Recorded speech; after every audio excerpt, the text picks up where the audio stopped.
Psicopata define uma pessoa que sofre do transtorno de psicopatia, que faz com que a pessoa sofra de falta de empatia e remorso, tendo um comportamento antissocial e baixo controle comportamental.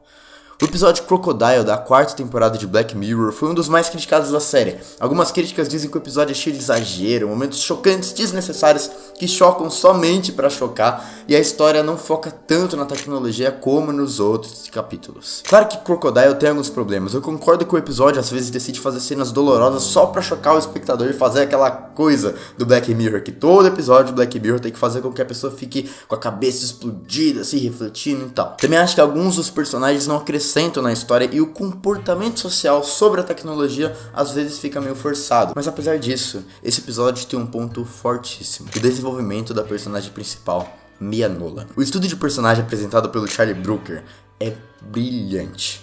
E é sobre isso que eu vou falar hoje.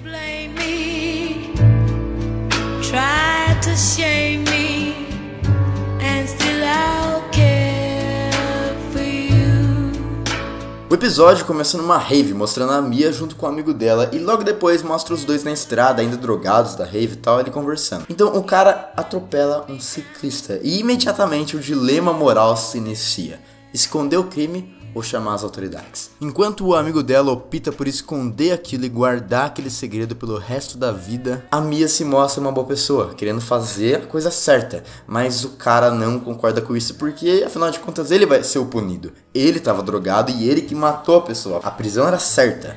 Então, ambos decidem guardar aquele segredo. Anos se passam e a primeira cena mostrada é a Mia ensaiando um discurso em frente ao espelho.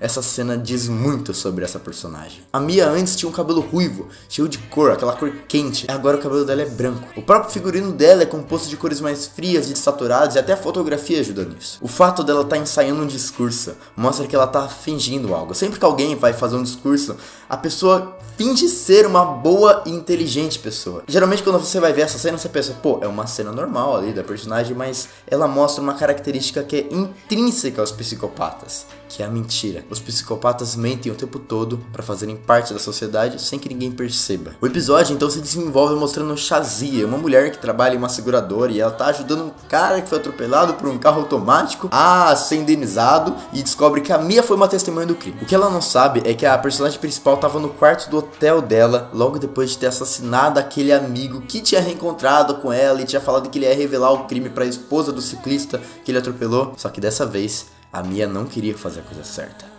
Agora ela tem uma família, uma carreira bem sucedida. A cena dela com o marido e o filho serve pra gente aumentar nossa empatia para com ela, que já foi criada naquela primeira sequência, que ela queria fazer a coisa certa e tal. E tudo isso junto serve pra que a gente comece a torcer pra ela, mesmo depois dela matar o amigo. Naquela cena, apesar de a gente achar a situação antiética e totalmente errada, a gente entende por que a Mia faz o que ela faz. É muito foda como esse episódio deixa o espectador confuso.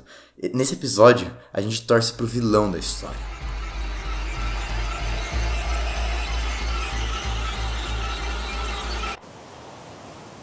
Em seguida, Crocodile se revela totalmente como uma jornada da vilã. O episódio mostra ela escondendo as pistas do crime, tentando seguir com a vida dela. E é aí que a gente realmente percebe que ela é uma psicopata, porque uma pessoa normal não estaria apta para seguir a vida dela depois disso. E ela estava totalmente disposta para isso. Além de que é legal notar que sempre que ela mata alguém, ela chora, mas ela chora friamente. Sempre parece que ela tá fingindo aquilo, tentando emular um sentimento. E é daí que vem um título. Sempre que um crocodilo vai matar a presa dele, eles fazem tanta força, que eles choram. São lágrimas de crocodilo. São lágrimas de psicopata. Então, Crocodile mostra Shazia, enfim, chegando para entrevistar a Mia, e ela vai usar aquele aparelho dela que consegue ler memórias, que é a tecnologia desse episódio. E é aí que tudo fica muito tenso. Essa sequência é super bem dirigida, porque ela deixa a gente muito dividido. A gente quer que a Mia se dê bem, porque a gente adquiriu empatia por ela, mas ao mesmo tempo a gente sabe que ela fez algo errado.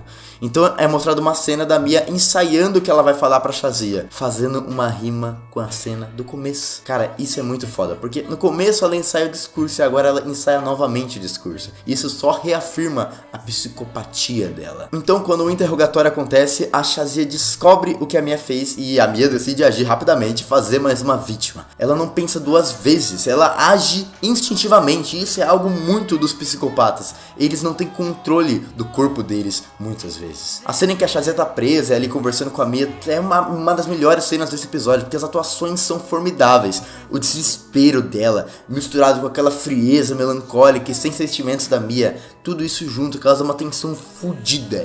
Mano, é muito absurdo. A Mia então decide mais uma vez esconder o corpo. Só que dessa vez ela vai ter que matar a família inteira da Shazia, porque o marido dela sabia que ela foi pra lá. E essa cena é muito triste, porque ela chega na casa, mata o marido com uma frieza gigantesca e depois ela ainda mata o bebê. É muito foda a atuação da atriz que faz a Mia, porque ela sempre está chorando, mas ela chora com muita frieza. Mesmo com ela chorando e ficando triste, ela continua fazendo aquilo. Ela vai até o fim, ela é uma psicopata. A última cena mostra a Mia no recital do filho dela junto com o marido. As crianças começam a cantar música e ela cai em prantos. E o mais interessante é que a música diz exatamente isso. Nós podemos ser qualquer coisa que nós queremos. E foi exatamente isso que aconteceu com a Mia. Os problemas dela são todos frutos dos atos dela. Ela só está sofrendo as consequências.